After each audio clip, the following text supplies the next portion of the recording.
Name's Cameron Carlson with AnimeLocation.tv. I'm here at Matsuricon 2013 with Miss Laura Landa. Landa, how are you doing? Doing good. How about you? I'm all right. So how did you first get into the world of acting and entertainment? Okay, well, I've been acting my whole life, but specifically with voice acting, you know, kind of did the whole classes thing. And when I got to college, a friend of mine, Peggy O'Neill, was teaching a voice and diction class. And when I took that, she said, you know, maybe you should try this. And that led me to take another workshop with a good friend of mine, Tony Oliver, who is Bang Shishigami and Rick Hunter and just a lot of other characters. And took the workshop with him, and he said, you got something here, you should definitely try this, and by that I'm putting you on an auditioning list, and we're going to make this happen. So that's how that happened, and then I was cast in Magical Girl Lyrical Nanaha as my first anime show. Awesome. And then tell us about your time working on stage as an actress. How has that been going for you? Well, I haven't had a lot of time to do as much stage productions as I used to, but I miss it terribly because it kept me very, very busy, and it's always been a huge passion of mine to be on the stage as well. There's a different adrenaline rush that you get from that, and I miss it terribly, but unfortunately I don't have as much time for it anymore. But back in the day I did mainly musical theater along with some straight plays. So it's something that I always love, and hopefully I'll get back into it at some point. Awesome. I like musicals, so that's cool to hear. And then now on to anime. What do you think?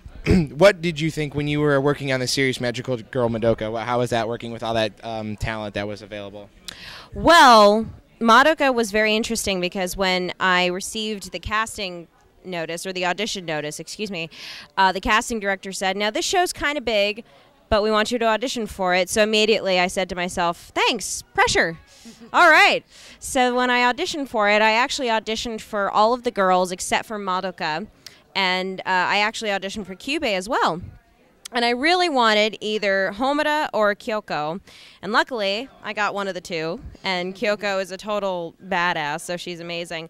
Working on it was a lot of fun because the director, the voice director, Alex Von David, is one of my favorite directors to work with. He is fantastic, he's amazing, and not only that, but you have a cast full of amazingly talented people. The interesting thing is that the majority of the cast are all female actresses, so that's always female actresses. Well, is there any other kind of actress? I don't know. Either way, the majority of the cast are women, and there's only 2 or 3 male roles, and it's really funny because the majority of them, not the majority of them, they're played by Kyle Hebert and Jason Charles Miller, so it's just really funny to me that there's only 2 or 3 roles, and they happen to be Madoka's father, Madoka's father, the math teacher, and 2 pimps on a train. Which to me is absolutely hilarious. And I have the camera guy laughing behind the camera, so I know I've accomplished something. Or was that a cough? Was that a cough? That was a laugh. It was a lot of fun. Madoka was fantastic to work on, and I was overwhelmed with how popular it really is. I mean, I was told about it, but it really is a huge show. Huge show. And I was really happy to be a part of it. Awesome. And then now you do comedy, and that's an imprint on your life. Tell us about working on Lyceria for that. Liz Estrada? Yeah. Liz Estrada was a play that I did way back in the day, and it's an ancient Greek play, which is basically, it takes place in Sparta, and all the men have to go to war, and the women, their wives, are getting sick of it. So they decide to withhold the intimacies from them, so they won't go to war, and eventually they win. You know, women, you know. So it eventually works out that the men they can't stand it anymore. They can't stand not being intimate with their wives. So eventually they say, forget war, we're here. So it's really funny. It's hysterical. If you ever have a chance to go see Liz Estrada, if it's playing anywhere near you, it's a stage production, go see it. It's absolutely hilarious. So. Cool. And now on to video games. How's it been working on any of the Tales games? You know, those fantastic games. I mean, I played Vesperia, and I've played Symphonia. Oh, yeah. So I haven't played any of the PlayStation 2 or PlayStation 3 games, but I've played the other 2 that are like, people say like, if you're gonna play them, play those 2. Yeah. So how's it like working on it? Just because the whole story of every single game is just so fantastic. And it's beautiful too. The animation is beautiful. the graphics are absolutely gorgeous.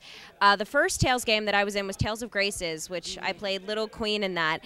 Little Queen has a very small appearance. She's kind of at the epilogue of the story. She's a boss, and apparently, actually, somebody just came up to me and told me that I was the hardest boss of the entire game, and that's a huge compliment, right? That's a huge compliment.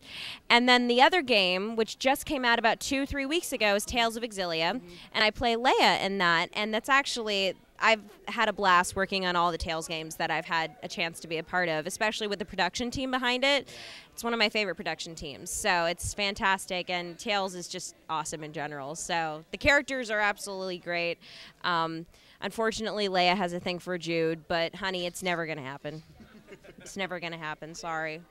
And now on our top of keep going with video games, you were playing Kasumi in Dead or Alive 5. How was that, playing that role?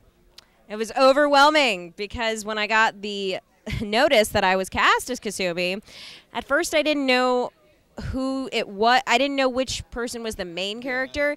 And then I actually mentioned it to my friend, and I said, hey, do you know who Kasumi is in Dead or Alive? And she tells me, that's one of the lead characters. That's the main character. And I was like, what? So I freaked out about that, and I was incredibly flattered and just overwhelmed by it. And people keep coming up to me and saying, oh, you were great as Kasumi, or oh my God, Dead or Alive 5. And it was such...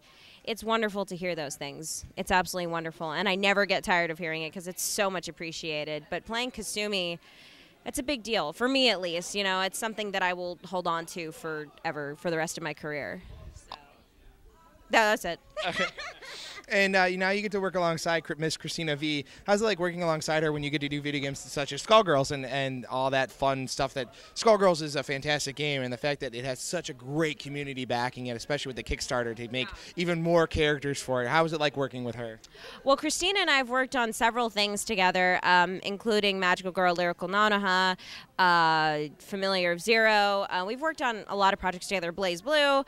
So working with her is always a joy. Skullgirls was special because it's her directing, so and I couldn't be happier for her. Skullgirls was awesome. I happened to hear a little bit of myself and Liam O'Brien as Squiggly and Leviathan, and I fangirled. It sounded absolutely amazing, and I actually told Liam that. I said, Liam O'Brien, damn, you sound fantastic, and I think we sound great together. It's awesome. I think it's awesome, and I can't wait to actually get a chance to play. So. Have you ever been able to play any of your other games that you're in, such as BlazBlue as Lychee? Have you ever actually got to play your own character sometimes? I do. I suck. I suck terribly when I play Lychee because she's very technical. I always say I like to play as Tager because I like to just jump and stomp on people because I'm a button masher. I am. I can't memorize the combos. For those of you players and gamers that do that, I give you credit because I can't memorize that at all, ever. So yeah, I do have a chance. I had a chance to play BlazBlue. I haven't had a chance to play any of the Tales games yet because I don't have a PS3. Right. So I'm very old-fashioned. I have an N64, PS2, and a 360. So I kind of need to catch up on that. I'm trying to find a Super Nintendo so I can play some Mario, but to no avail. Anyway. All right, and is there any... any messages you want to get out to your fans out there that have been watching and supporting you all this time? The fans are absolutely fantastic. I have had nothing but wonderful, wonderful people that have come up to me and showed me their appreciation for the projects that I've been in. And you've all been incredibly warm and welcoming. And it's such a warm community. Sometimes people may not like how projects turn out, and that's, of course, their own opinion. They are entitled to it. But I have always felt very fortunate with the fans that have showed me support for my characters. And even though I may not have come to a convention to meet you all or to meet you, hopefully one day I will.